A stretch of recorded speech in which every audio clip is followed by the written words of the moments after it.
Well, it's late spring, early summer, lots of stuff still in flower. So that's what we'll talk about today is spring, early summer flowering plants. So we'll start with sarsaparilla.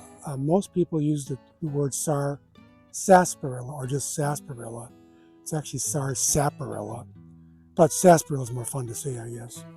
Anyway, it's in the ginseng family, often grows in patches like this.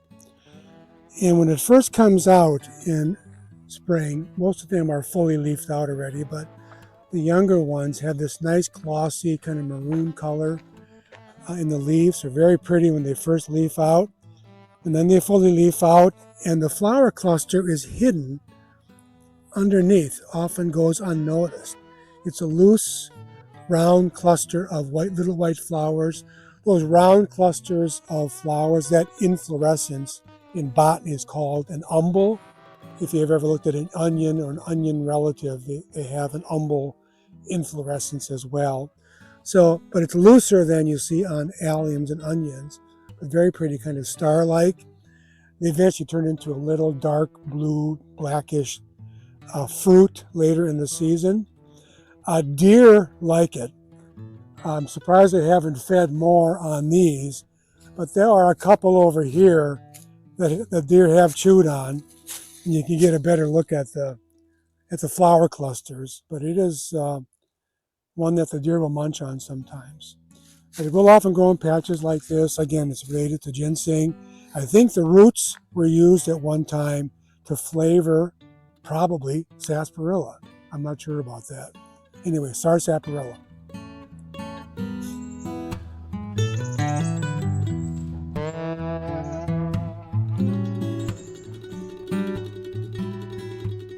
Well, we talk mostly about the native plants on these Moseys, but occasionally we talk about one that isn't native and that is invasive. And here's one of the big ones at the clearing, forget-me-not.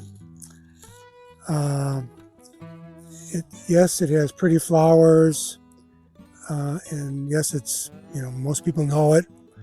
And we started picking these in earnest at the clearing in certain areas in 2014. And at first, some people say, well, why are you picking such pretty plants? And a couple of things about that. I always tell people that if you're going to get your arms around getting rid of invasive plants, especially something like this, you have to get past pretty.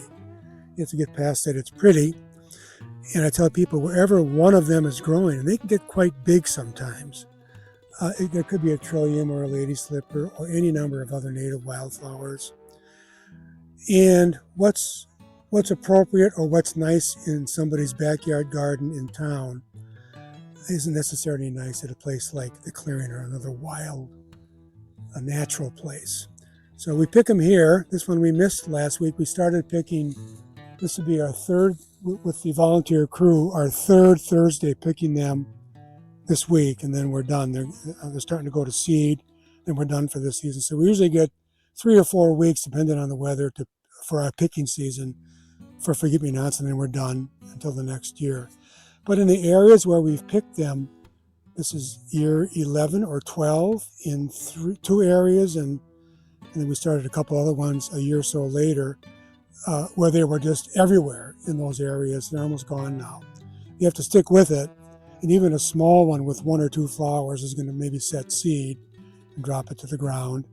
So we stick with it, and we have a very dedicated Thursday volunteer crew that is a huge help doing this. So we will continue to pick forget-me-nots at the clearing every year, as long as I'm around, and hopefully expand out into other areas as we have more time. But I will, as I speak here, pull this one, so that won't set seed. If you wait until they set seed and the seeds mature, as we pick them, the seed drops, and then we've kind of lost that battle. So anyway, one less forget-me-not. Right at the south edge of the South Campus lawn, south of the lodge, is this nice patch of ostrich fern, a native fern in Door County.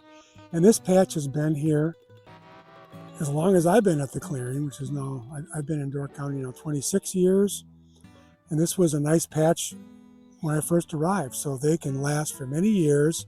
This is about as tall as you normally see them, 30 to 36 inches, and they'll send off an underground rhizome, and so the patch can grow because new ones pop up at the end of that rhizome. But they're real soft, vase-shaped. Somebody thought that at one time, you know how plants get their common name, somebody thought that one of the fronds looked like an ostrich feather. So that's where the name comes from. It's one of the ferns.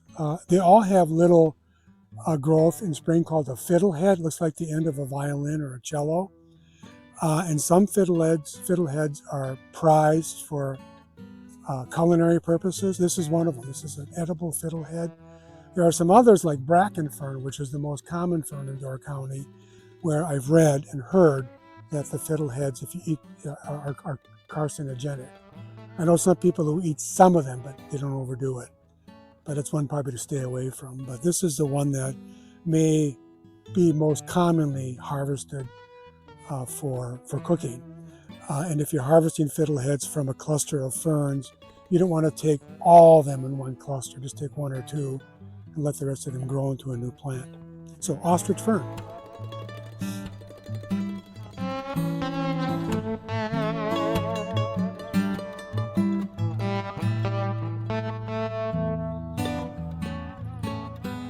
Also just south of the lodge, at the head of the trail going down to the workshop and forge, we have a cluster of doll's eyes or white baneberry in full flower. It can get quite tall, approaching 3 feet.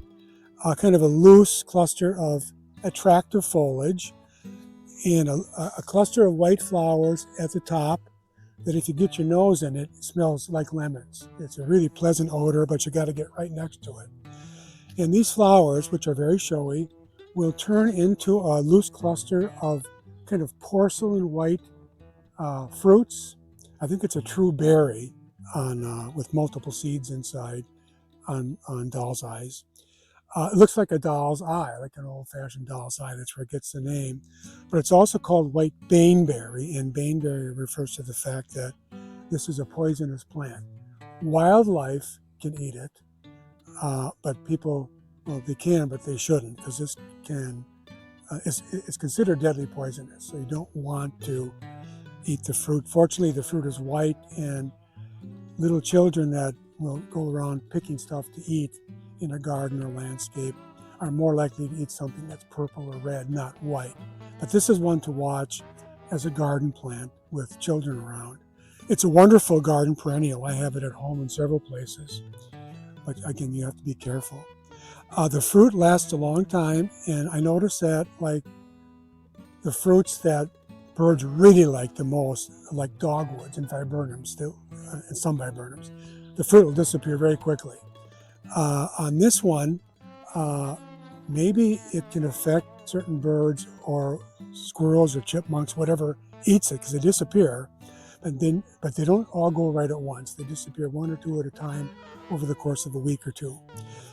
But the fruit is held on a bright red stem called a pedicel, and those pedicels, the cluster of pedicels, bright red pedicels, stays intact for several weeks after the fruit's gone, so you get that season of color as well. So white baneberry or doll's eyes.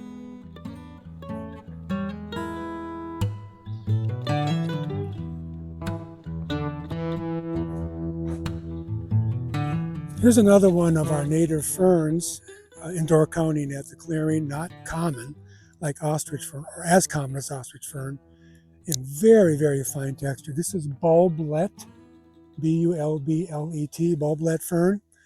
This is about as tall as it gets. Again, very fine texture, very attractive. And it's one of the ferns, and there aren't that many, I don't think, that in addition to producing spores, that all ferns do, it produces, we won't find, oh, maybe that's the start of one. No, it's an insect. At the bottom of the frond in places, you get a little green structure. It's small, a third the size of a pea. That's called a bulblet. And those bulblets can fall to the ground later in the season and grow a new fern. So it can reproduce by both spores and these bulblets. But here it is just coming out in this beautiful light green color, tight cluster, and again, very fine. Here's one of our native geraniums right here. This is called H-E-R-B, either herb or herb. I call it herb, Robert, but herb's fine too. And this is a true geranium. The plant that we buy at the garden store that we call geranium isn't even related to this. It's not a true geranium. I don't know how that ever happened. And with common names, often you just don't know. So this is a true geranium with this wonderful, almost fern-like foliage with these great little pink striped flowers. They're about a half an inch across maybe.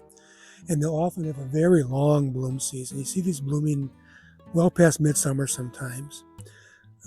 Only gets, 8-10 inches tall, maybe at the most. But again, a long bloom season, nice foliage.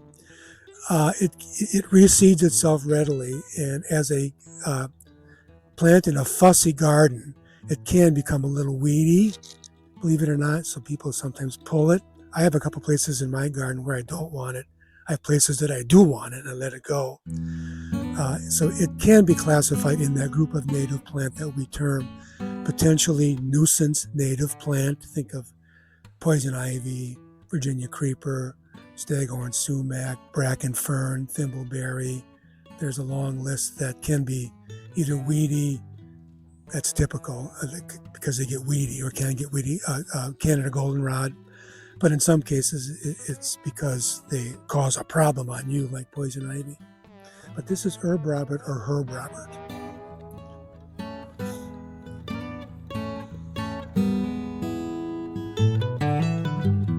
We're here on the east side of the West Storm with a chokecherry in full bloom. We have 3 native cherries in Door County. We have chokecherry, we have wild black cherry, which gets to be a pretty good sized tree, and we have another smaller tree called pin cherry, not nearly as common. This is the most common one by far. Chokecherries everywhere, and in flower it looks a lot like wild black cherry. These loose clusters of white flowers. You think that somebody with a name like with cherry in it would smell nice. It doesn't. It doesn't smell that great, but very pretty and very showy. And then these will turn into a cluster of dark blue purplish fruits. It's a drupe fruit.